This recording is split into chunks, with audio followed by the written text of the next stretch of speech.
Salam sejahtera bagi kita semua.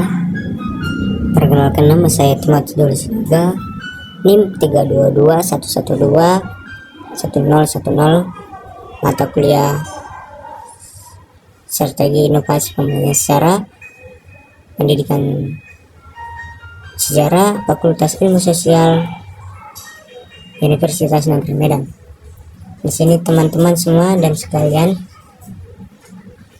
saya ucapkan puji dan syukur terhadap Tuhan Yang Maha Esa atas kasih dan berkatnya, masih diberikannya waktu di mana saya masih bisa memberikan hasil presentasi saya dengan mata kuliah ini dan memberikan suatu berkat dan berkah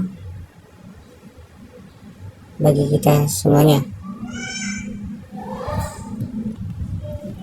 Nah, di sini ada beberapa atau topik utama kita. Di sini juga ada judul materi kita, yaitu sejarah proklamasi. Tentu teman-teman semuanya atau adik-adik semuanya yang dalam menjalankan perkuliahannya ataupun juga dalam masih siswa di sekolah SD, SMP, SMA, kita tentu proklamasi itu tahu bagaimana perjuangan Indonesia dalam menggapai arti kemerdekaannya tersebut, di mana pada waktu itu banyak sekali para pejuang yang untuk merelakan dirinya, nyawanya untuk memproklamasikan kemerdekaan Indonesia ini. Nah, di sini pun saya akan memaparkan arti dari proklamasi, dan ada pun juga beberapa yang harus kita tentu ketahui, yaitu di mana pendiriannya BPUPKI atau bisa disebut Badan Penyelidik Usaha-Usaha Persiapan Kemerdekaan Indonesia. Nah, yang selanjutnya adalah dinamika politik menjelang kemerdekaan. Tentu banyak sekali politik yang ikut dalam kemerdekaan, walaupun banyak sekali rakyat juga dalam memperjuangkan kemerdekaan, namun politik juga istilahnya dinamika politik terhadap menjelang kemerdekaan. Nah, tentu kita akan membahas dua teori tersebut atau dua materi tersebut, yang dimana kita akan membahas latar belakangnya BPUPKI. Sebelum itu kita akan menjelaskan tentang pendahuluannya, di mana pada tahun 1924 Tan Malaka menulis buku berjudul Menuju Republik Indonesia di Luar Negeri dan secara ilegal disiarkan ke seluruh kepulauan Indonesia. Nah, menjadi pedoman para pemimpin pergerakan perjuangan, menjadi petunjuk jalan membentuk sebuah masyarakat dan negara demokratis, di mana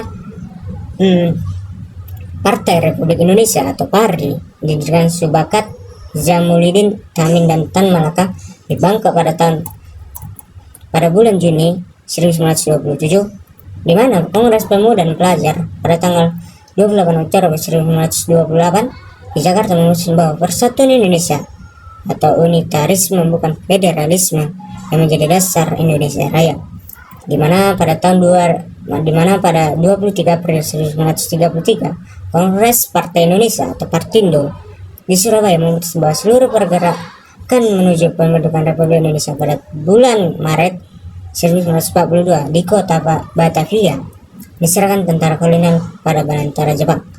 Nah, disaksikan ribuan penduduk Jakarta, kebijakan Jepang amat tidak konsisten. Sebagai misal, pada awal kemerdekaan Jepang, pengibaran bendera merah putih diizinkan, kemudian pengibaran sang merah putih dilarang setelah pemerintah Jepang merasa telah menguasai keadaan dengan strategi ancaman bayonet, di mana pemerintah merekrut para tokoh gemar pujian, upah, dan tempat tinggal.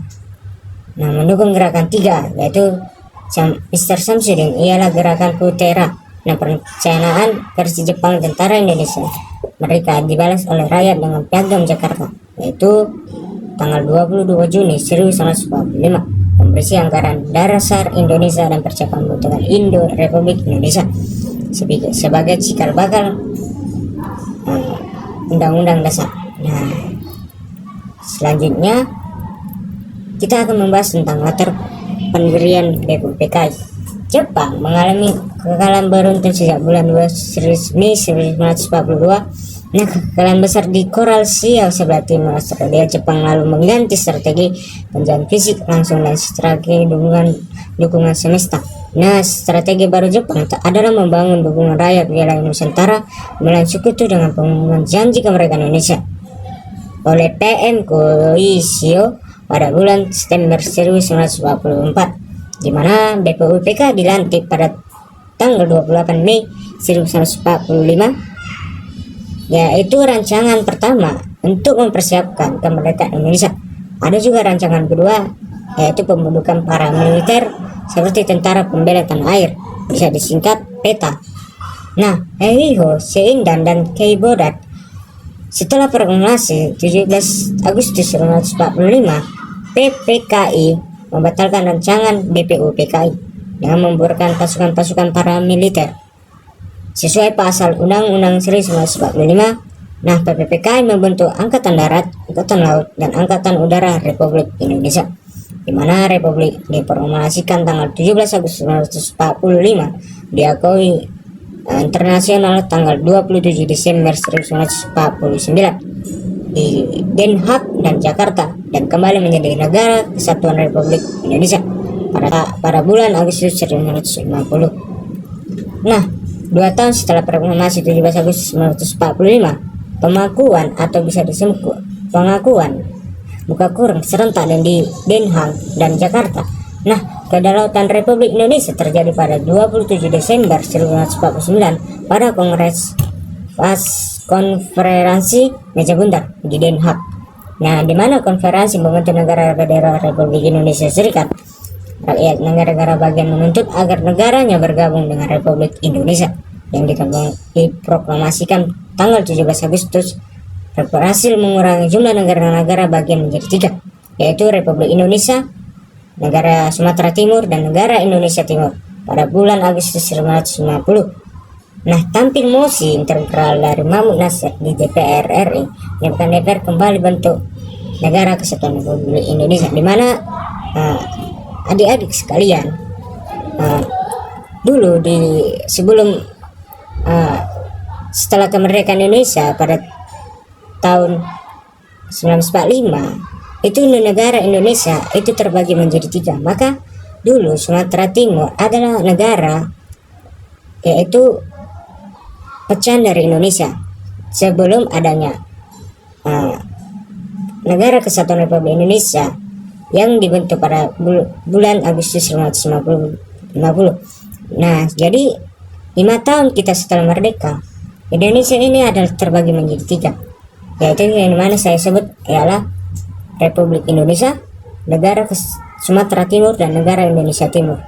Nah, pada waktu itu masih adanya sistem bagi 3, yaitu masih kurangnya kesepakatan dari pihak negara ataupun republik tersebut.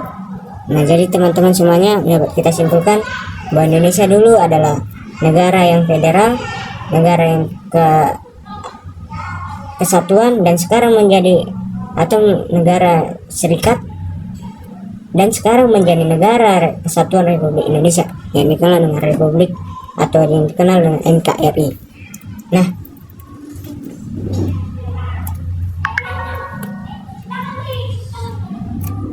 Nah, yang kedua adalah dinamika politik menjelang kemerdekaan, di mana kita tahu bahwa sejarah mencatat bahwa proklamasi diusul oleh gerombolan Soekarno dan gerombolan pelajar. Nah, dibantu gerombolan Kaiwood. Nah, di mana riwayat proklamasi 17 Agustus 1945 ditulis Adam Malik pada tahun 1948, diterbitkan penerbit Wijaya Jakarta dalam berbagai edisi mulai tahun 1990. Nah, bagi Adam Malik, 17 Agustus tercatat sebagai permulaan dari nyata revolusi Indonesia. Inilah cerita Adam Malik dalam buku tersebut, di mana pada tahun 1994 Tan Malaka menulis buku berjudul Menuju Republik Indonesia dengan Negeri dan Secara Ilegal disiarkan ke seluruh kepulauan Indonesia. Nah, pada Republik Indonesia, Pare didirikan Subakat, Nizamuddin Tambin, dan Tan Malaka di Bangkok pada bulan Juni 1927, di mana Kongres Pemuda dan Pelajar pada tanggal 28 Oktober 1928 di Jakarta memutuskan bahwa Persatuan Indonesia atau unitarisme bukan federalisme yang menjadi dasar Indonesia Raya. Di tanggal 23 April 1933, Kongres Partai Indonesia yang bisa kita sebut Partindo di Surabaya memutuskan bahwa seluruh pergerakan menuju pembentukan Republik Indonesia. Nah, agar rakyat Indonesia bersedia berjuang di samping Jepang melawan sekutu, di tanggal 6 Agustus 1945, Jenderal Besar Terauchi mengundang Soekarno-Hatta sebagai pemimpin gerakan Jawa Hokodai ke Saigon untuk menunggu kembali perencanaan kemerdekaan atau bisa disebut hadiah Jepang untuk Indonesia. Nah, yang telah diukarkan Dai Nippon sebagai besar rakyat tidak percaya janji tersebut, dan para tokoh terbelah menjadi dua kelompok yang percaya dan kelompok curiga atau tidak percaya. Apabila Sari bersikap pasif tak percaya kemerdekaan hadiah atau hadiah dari Jepang ini adalah kemerdekaan dan menjauhi segala sandiwara politik Jepang, Soekarno-Hatta bersidak ke Saigon karena melihat peluang politis bahwa Indonesia dapat merdeka dengan jalan bekerja sama dengan Jepang. Dan jangan itu banyak sekali rintangan yang dihadapi pada waktu dinamika politik terhadap kemerdekaan Indonesia ini tadinya, dimana banyak sekali perjuangan yang bisa kita simpulkan atau dinamika yang kita dapat artikan, dimana bahwa perjuangan itu perlu kita dideklarasikan bahwasanya itu kita benar-benar anti dari terhadap sekutu dan kita benar-benar mencapai masa depan yaitu kemerdekaan Indonesia. Nah, jadi adik-adik semuanya perlulah kita memahami arti proklamasi kemerdekaan Indonesia ini. Nah, untuk itu video ini atau presentasi dalam video saya ini saya mengucapkan terima kasih, dan supaya bagi adik-adik semuanya dapat memahami arti dari apa yang saya jelaskan dalam video ini. Sekian dari saya ucapkan terima kasih.